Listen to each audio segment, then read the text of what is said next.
Here's a quick method for making one of the most incredible moist carrot cakes. Stop grating those carrots, stop dirtying different bowls, and pop everything in your blender. Let's make my 1-minute blender carrot cake, and even though this is one of the easiest carrot cakes you'll ever make, there's still a method to it.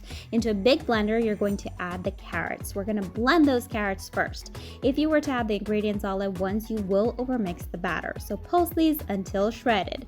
If some carrot chunks get stuck to the bottom of the blender, stop the blender and pulse again. If you pulse the carrots will shred more evenly. So pulse, stop, pulse again.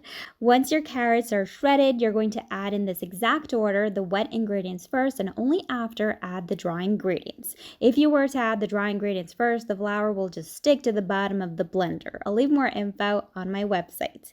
Now you may be thinking, Emma, can I use my own carrot cake recipe and use this blender method? The answer is yes, but no. It depends. It depends how thick your cake batter is. I designed this recipe to have a loose batter. That way everything combines easily in the blender. If your carrot cake batter is thick, just like my traditional carrot cake, it's not going to mix properly in the blender. By the way, I'll leave this recipe in the description box below, and if you're new to my channel, hello there, welcome. Make sure to subscribe and click that bell. I post new videos every week.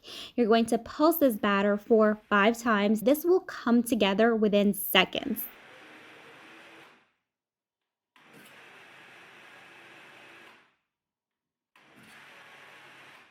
That's it, it's done. How quick and easy was that?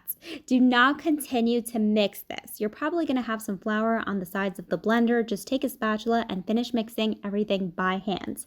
Scrape the bottom well, scrape the sides, and this is done. At this point, you can add some chopped nuts if you like, or any other mix-ins you like, that you add to your carrot cake.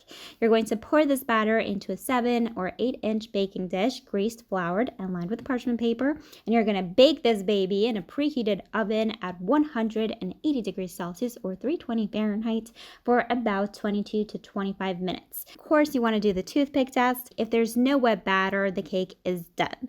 Allow the cake to sit for 5 minutes in the pan, then turn it over and allow it to cool completely.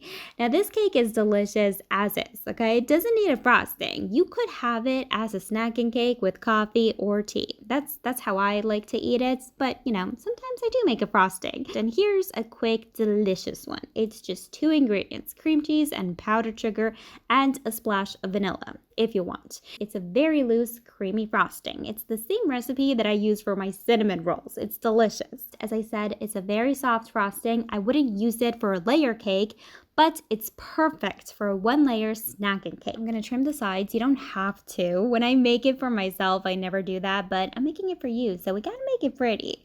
This cake is so soft. It melts in your mouth. Make yourself some coffee. This is such a great, delicious snacking cake. When you don't want to make a 2-layer, 3-layer carrot cake, make this one. I'm telling you, it's so good. Hey, I don't get what this is about. You got my head spinning on my shoulders. I feel a burn inside of my